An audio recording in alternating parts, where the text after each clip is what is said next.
Good morning, good afternoon, good evening to everyone who made the time to imagine. The objective of our series of Imagine webinars is to reflect on the evolution of society. We are asking ourselves the question, how can we contribute to building a brighter and more sustainable society? And to find answers, we engage with external experts to invite us take a system view of society. And so we reflect on topics beyond our core expertise to further stimulate our thinking and perhaps look at our activities in a different way, a way which welcomes other perspectives, of course. And one of the perspectives and subjects we've already deepened about during the last webinar is trust. Today, we invited Mark Hunyadi, Professor of Social, Moral, and Political Philosophy at the Catholic University of Leuven in Belgium. He's also a member of the Ethics Committee of Orange, one of the main telecommunication companies in France, Belgium, and other countries. In his recent works, Mark has explored several applied philosophy topics, such as bioethics, the philosophy of technology, liberal ethics, posthumanism, the ethics of technologies, especially digital, and you hear about it today. His most recent book is Au début est la confiance, In the Beginning is Trust, where Professor Hunyadi explores the theory of trust, where trust is looked at in an holistic way. But I'm not going to say more than this. So Professor Hunyadi, welcome. Thank you, Chiara. Thank you for inviting me. Thank you. Thank you for joining us. I think we won't wait any longer. And I'll just start with a simple question. What is trust? Well, this is not a simple question. We all know that 5 letters word. We use it all the time, but we can hardly define it. It's similar to what St. Augustine said about time. If nobody asks me, I know what time is, but if I wish to explain it to someone who asks me, I don't know anymore. We only have a vague, disparate, elusive notion of trust. And what is more surprising, it is the same with the philosophers. Even the great authors of in a theory of society from the 17th century to the present recognize the importance of trust. They all say that there is no society without trust. But none of them have made the theory of it. Indeed, all social theorists agree that trust plays an essential role in social life. It is impossible to build a society without trust. But behind this seemingly unanimous front, they devote surprisingly little attention to defining and theorizing trust itself. Even the great authors of the social contract tradition, from Hobbes in the 17th century to Rawls in the 21st, did not produce a comprehensive theory of trust. There is a great disproportion between the importance that they recognize to trust and the theoretical attention they paid to it. So the first thing to say is that there is no consensus on the definition of trust, either in philosophy or in the social sciences. It is true, however, that economists have been particularly interested in trust. This interest is understandable. The economy is interested in transactions, in investments, and these are things that require trust because they always involve a certain risk. Trust appears, therefore, as a strategy of calculating and then reducing risks. Trusting means calculating risks to decide in a situation of uncertainty. This is what I call a cognitive theory of trust because it links trust to a certain knowledge, to the possession of informations. According to these theories, trust is a certain state of knowledge that can be evaluated, calculated, to assist in the decision in a situation of uncertainty. This is a classical conception, commonly shared by economics, but also in the humanities, in sociology, philosophy. It's trust. They conceive trust, as a risk calculation. Okay, so there is a way to see trust as a calculation that helps to approach risk in an uncertain situation. Yes. Do you agree with that theory? No, I don't agree, because the nature of trust is not calculation. When a child jumps into his dad's arms from the top of the cupboard, does he do a calculation? He throws himself into his arms, that's all, because he doesn't call in question that he can count on his dad to catch him up. He did not calculate, he counted on. And this is the essence of trust. I believe that this calculus view is wrong and very reductive, because it underestimates the importance of trust in our daily lives and overestimates the role of calculus in our everyday actions. It links trust in general to certain situations of particularly acute risks, like buying a second-hand car or hiring a babysitter, for instance, which are relatively rare in our lives, or which are linked to very specific situations. That would mean that trust would only be present or would be only needed in situations where risk is obvious, known, evaluable. But it seems to me that the COVID crisis has shown us exactly the opposite. Measures taken against the spread of the virus have shown how much trust is inherent in our relationship with the world at large, not only in specific risk situations. Why? Because the measures taken against the spread of the virus, like disinfecting hands, not touching foods in stores, respecting barrier gestures, avoiding close contact, not gathering people, etc., have highlighted how, in normal times, our most basic relationships with the world relies on trust. With the lockdown and the COVID restrictions, our relations with the world have been affected in three dimensions.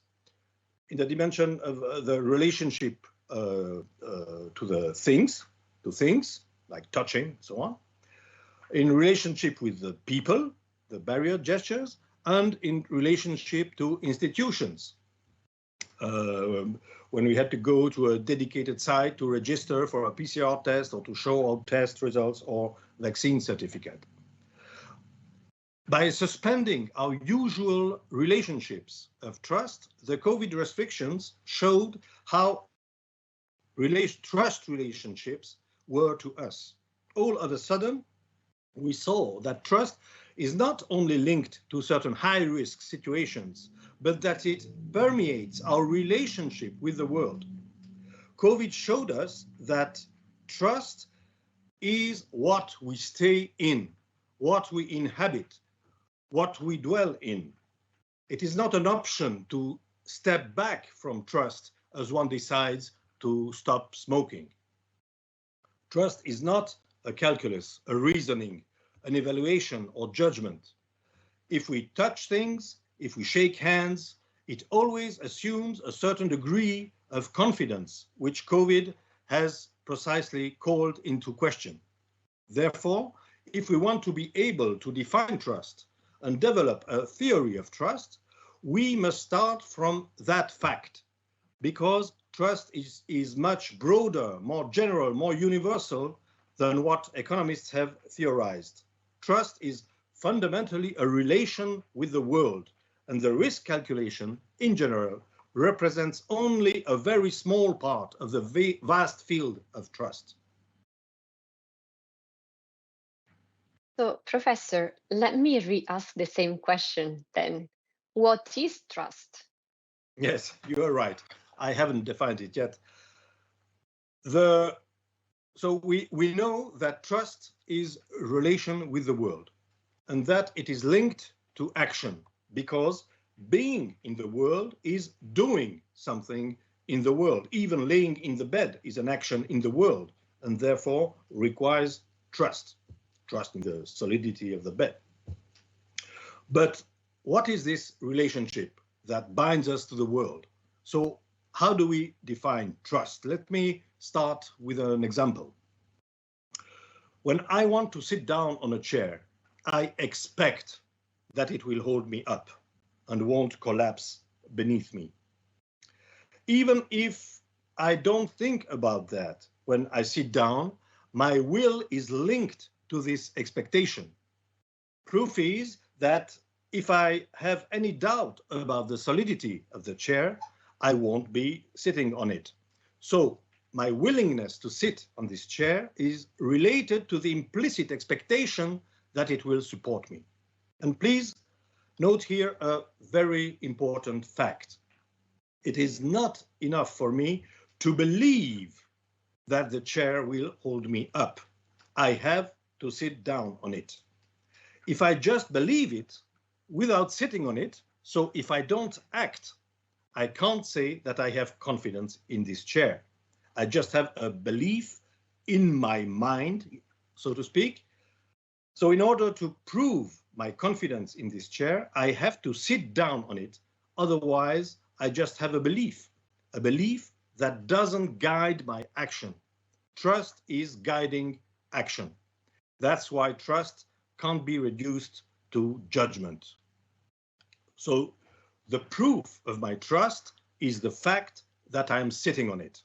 Exactly as the proof of my trust in you is that I lend you some money if you ask me so. In the same way, if I walk along the street, it is not only because I want to. My will is only made possible if I can expect the ground to hold me up. If I did not have that expectation, as might be the case in exceptional circumstances, when there is an earthquake or I have to go across a rickety bridge, I would not advance. Similarly, driving a car is not possible if I don't trust other road users to behave accordingly to traffic rules. We reciprocally expect that we respect traffic rules. By the way, the state has, in general, a major role in the stabilization of what citizens can expect from each other, far beyond traffic rules. For instance, that they respect personal integrity, individual property, and so on. So every time we do something, and that means always, our will is necessarily guided by behavioral expectations we form about the world, and we act accordingly to them. In order to do what we want to do, we must expect things to behave in a certain way. When we actually engage in that action, we bet that things will indeed behave in a certain way. Otherwise, we would not do it. That is why I call trust, and here is my definition, a bet on behavioral expectations. A bet on behavioral expectations. It's a bet because you're never sure your expectations will come true. We can always be disappointed, such as when the key breaks in the lock or the floor slips under my feet. An expectation is an expectation, not a certainty. That's why acting is a bet. We can always have surprises, but the surprises show precisely that we expected something, but it didn't happen. It didn't happen accordingly to our expectations. This shows that every action has, at least implicitly, an expectation structure. Mark, let me ask you this then. You don't make or you do make a difference between trust and confidence. Maybe this is a difference we do in English and less in other languages, but what's your opinion on this? Yes, that's exactly my point. I want to show that there is no philosophical reason to draw a strict line between trust and confidence, because the confidence we have in our alarm clock has the same structure as the trust we have in our doctor. We expect them to behave in a certain manner. That's exactly what I call behavioral expectations. We have behavioral expectations not only with people, but also with objects or institutions. When I save money, I have some behavioral expectations related to the money and to those who are in charge of the monetary police. Otherwise, I would not save, but I would spend the money as quickly as possible. Now, this unity of structure, a bet on behavioral expectations, does not mean that trust is the same in every case. It's obviously not the same to have confidence in your alarm clock, which is a thing, and to trust your doctor, who is a person, or central banks, which are institutions. You can say, for instance, that what differentiates interpersonal trust from mere mechanical reliance on technical objects is that these haven't made any commitments towards you, so that you can be disappointed by your alarm clock, but you cannot feel betrayed. As Michela Marzano said in a previous seminar, trust, as opposed to confidence, does indeed create a certain vulnerability that is absent from confidence. That's true. But according to my definition, this is only a secondary difference regarding to the general structure of trust, which focuses on behavioral expectations. Trust, in this general sense, extends to all our relationships with other people, things, and institutions. It is true that the specific trust mechanisms differ each time, but the structure remains always the same. Whether we are walking along the street, using a technical device, talking to a doctor, or buying a product online, we are always betting on a certain behavioral expectations you formed in your experience of the world. Thank you, Professor.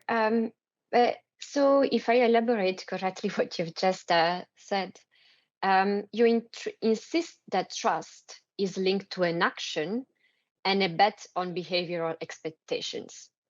I'm just wondering, isn't trust also linked to some kind of reasoning or a calculation? You made several examples. I'm now thinking of example maybe in which other colleagues have found themselves already. We are buying a second-hand car, for example. Have to calculate the risks, assess the quality, maybe check the reputation of the seller. So how do you say that it can only be a bet on behavioral expectations? Yes, by saying that trust is not calculation, I do not mean that calculation does not intervene in any way in trust. It is important to distinguish between the motivation to act and the action itself, which is the only proof of trust. The calculation can be important, essential, if I want to buy a second-hand car. But calculation is part of the motivation to act.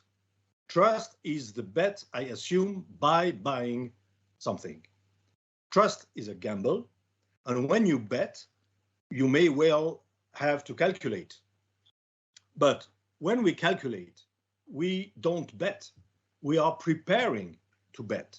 The bet is a commitment to the future. It is an action that engages, while the calculation is reasoning.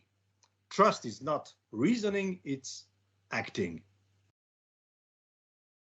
And can we say then trust is a feeling or also a feeling?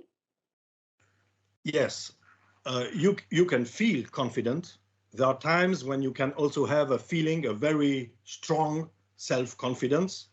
For me, this is not the case when I have to speak in English, for example. But a feeling is not an action. To feel confident is to feel able to do things.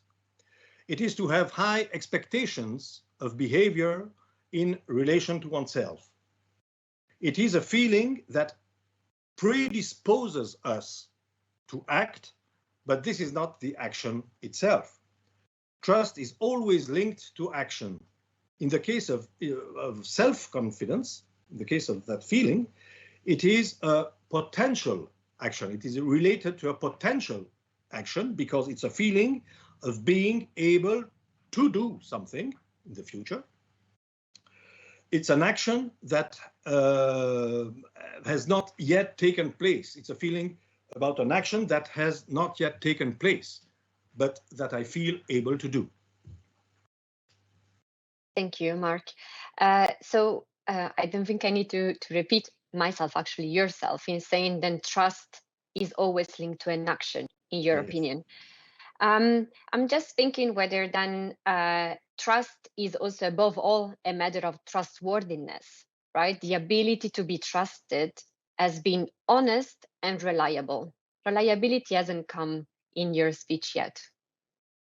You're right, trust is often equated with reliability, as the two seem to be dependent on one another or intertwined. But there is a fundamental difference here. Reliability is not an action. It's a property you ascribe to something or somebody. It is not trust itself, but a quality that can motivate you to act. Bernie Madoff looked trustworthy, so he could motivate many rich people to invest in his business. Trustworthiness belongs to the motivational part of the bet, but is not the bet itself. Even if, as Michela Marzano put it last time in this seminar, I can believe in somebody without justification, just because I think she's trustworthy, this is just an incentive to act with her.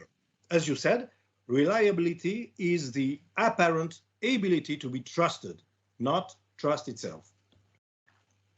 Okay, I noted down quite some notes from this last part, Mark. So again, and also for our audience, I'm maybe trying to be a bit simplistic and reading what I noted down, right? So trust as an action based on a bet on behavioral expectations or on the expectations that something will happen. Yes. So I'm just now thinking and trying to project this way of looking at things, which is completely new for me.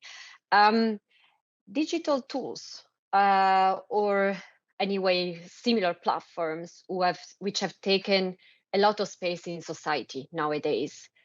How do you see them then in terms of trust? Are they promoters or destructors of trust? This is, of course, a huge topic, but let me tell you something that I think is essential in relation to trust. We all know that there are many trust issues in digital technologies, data privacy, fake news, dissemination of misinformation in social media, personal identification problems, leaks, hacks, misuses of power by giant companies, and so on. All of this erodes our digital trust, whereas automation and artificial intelligence is going to play an ever more present role in our lives. That's the reason why digital providers want to reinforce trust, to rebuild trust. Trust is one of their favorite keywords. It appears in their ads, in their ethical commitments, in their internal rules, everywhere. After the Facebook Cambridge Analytica scandal, there is a competition now between major players for the title of People's Data Champion, because trust has been eroded by the misuse of personal data. The problem is that these digital giants and the big operators, we all know, confuse trust with security. When they speak of trust, they mean security. They want to secure our relationship to the digital world. And of course, we can't blame them for this. No one wants to be deceived or scammed on the internet. Safety is an inherent value of any technical system. Where is the problem then? The problem is linked to the increasingly important role that technology plays in our lives. I really think that digital technology represents something absolutely new in the history of technique, and that means in the history of humanity. Technology is no longer just an intermediary between man and nature to perform all kinds of actions. It's not even a milieu or a system. It becomes the obligatory mediation with the world. And this is very different. This means that we increasingly have to go through digital devices to perform the simplest actions of our daily lives and to access the world. Whether in the relationship to the administration, to a bank, whether to consume, to move with a GPS, or to apply for a job, to simply access goods and services, we depend on technology as never before. In all areas of existence, we must always first obey machines and their modus operandi. We must comply with it. This is what is expected of everyone, so that they can be part of the society that works. Since digital becomes the obligatory relationship with the world, we have first to cope with the technology, not with the world. We must go through the technical box, which is a black box. This is a considerable requirement. For this means that in all areas of experience, technology is gradually replacing all natural relations that humans have with the world. We no longer look at our environment. We follow the GPS. We no longer speak face to face. We express ourselves on networks or through video conferences. We can no longer yell at the administration. We have to go to an interface. And as we all know, the pandemic has speeded up these changes. This substitution of technique for natural relationships is an absolutely major phenomenon of our time, whose implications on the human mind cannot be underestimated. Generally speaking, it means that what is expected from us is increasingly determined by machines and shaped by them.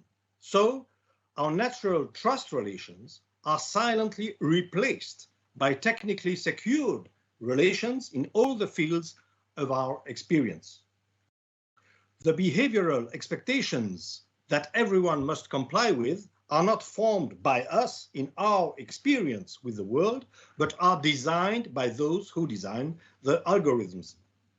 Digital world appears as a vast field of shaping behavioral expectations. Thus, the world that is coming is a world that will need less and less confidence.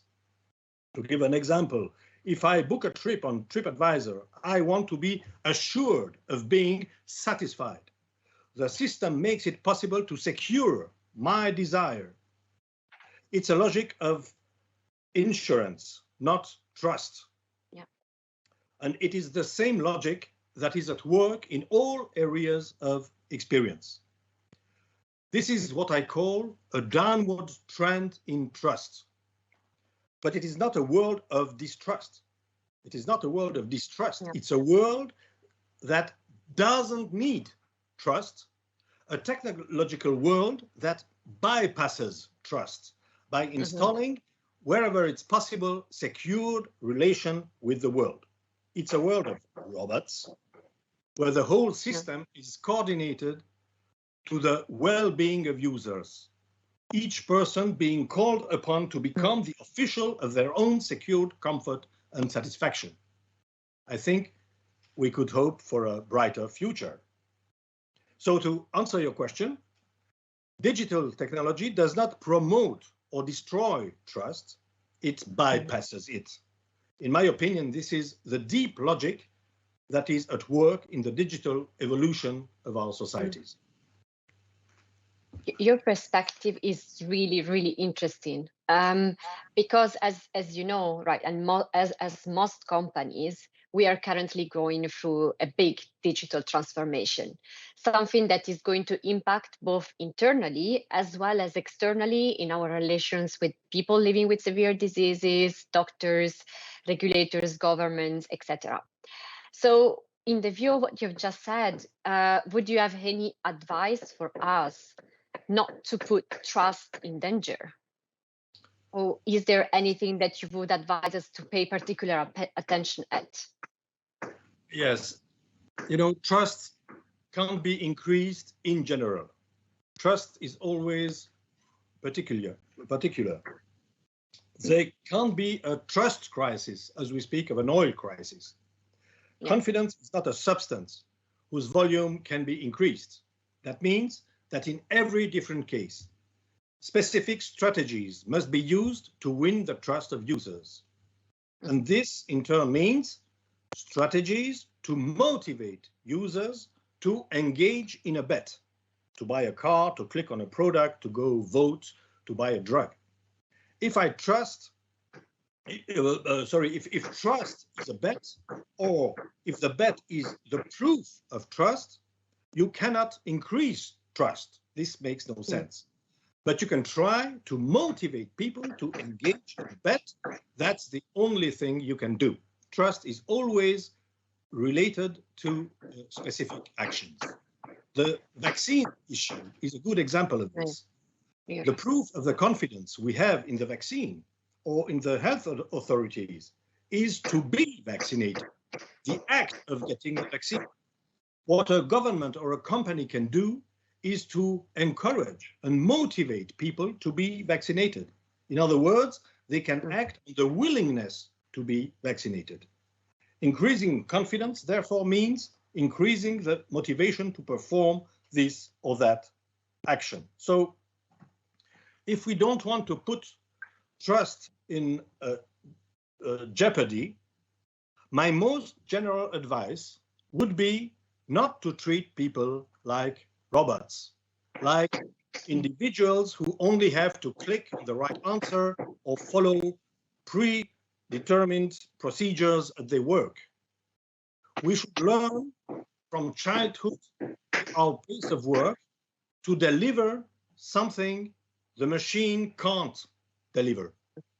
Because we should never forget that obedience to machines makes us obedient machines. And machines don't need trust. They just need secure functioning. I'm sure this will be giving a lot of food for thought to many colleagues on the call. And I actually know that there have been some questions coming in. Would you agree that we start answering some of those, Professor Hunyadi? Well, let's go. Okay, let's go with the first one. Thank you. As digital tools and platforms are the obligatory mediation within the world, will we not end up with a two-folded society? One part of the world, developed countries, which indeed mediate with the world through technologies, and on the other hand, the developing and underdeveloped countries, which will continue to interact with the world in a non-digital manner. How do you see that evolving? Well, this is, of course, an important question of global justice. And it is indeed possible that this division is added to all the other divisions existing. But if I continue what I said in the interview, in the manner of a novel, so to say, we can imagine that the non-digital humans you mentioned in this question will actually remain more human than the others, but that they will have no power anymore. And these humans, so to say, could thus become the economic slaves of robot humans. I don't know, of course, but because this is pure fiction or anticipation, but this hypothesis is worth considering. But frankly, I don't think the division you're talking about is the essential division. I would rather say that we are all becoming slaves to a system that we do not understand. That's the point. But this is an exaggeration, of course. It's a hyperbole. But if it is true that the current trend is to substitute technical relations for natural relations, it is clear that this creates an immense asymmetry of power. We are already experiencing it every day. We are dependent as ever on the technical system. This means that we are dependent on a system whose parameters we do not control. And this creates an asymmetry of power between the huge amount of users that we all are and the few hundred people who really manage and set up the black box. As things stand at present, I believe that this asymmetry, if we do not find a way to correct it, is much more dangerous and worrying than the global issue of access to digital technology that you mentioned in the question. This unilateral dependence on the designers of the system is worrying because we cannot have a priori confidence in the goodwill of the digital giants. There is no evidence that they are working for the well-being of humanity. What they have in mind, above all, is the prosperity of their market and the extension of the system. I honestly do not think that Mark Zuckerberg works for the well-being of humanity.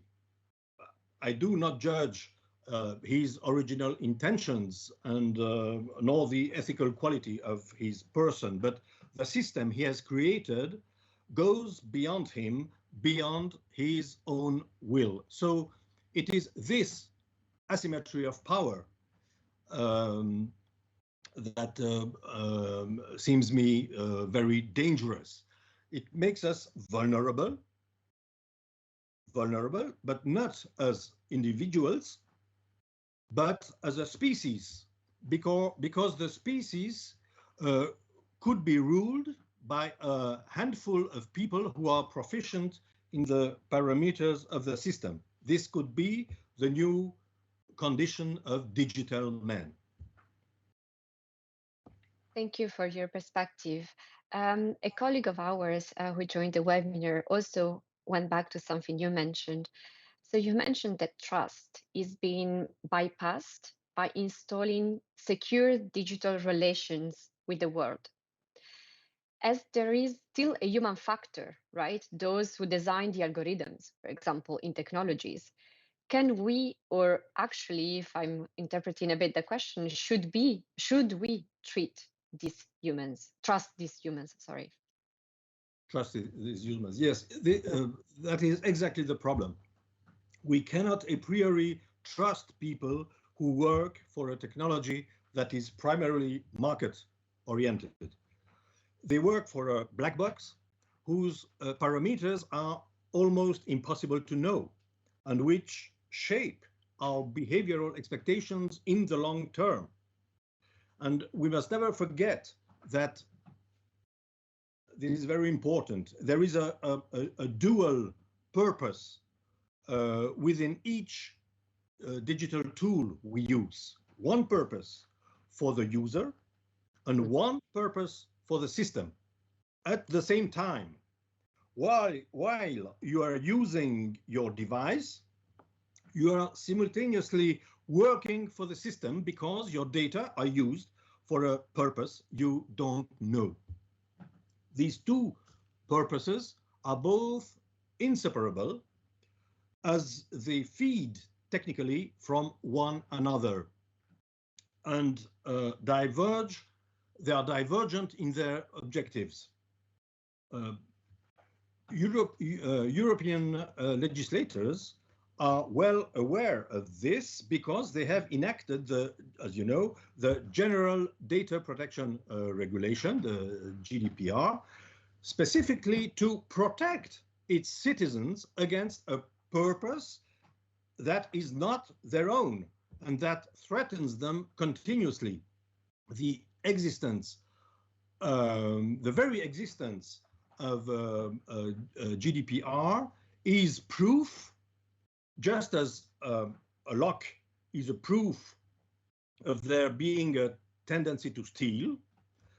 It's proof that the very moment when users use their digital tools, they find themselves being used without their knowledge for the benefit of a purpose that eludes them.